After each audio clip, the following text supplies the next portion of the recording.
প্রার্থনা গো, লক্ষ কোটি ভুল আর ত্রুটি করি ও মার্জনা গো।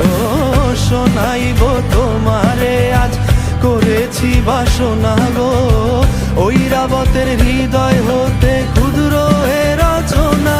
আমি কি করিব, কোথায় যাব, কোন সাধনে পাবো গো, আরেকটি বার তোমারই দর্শন,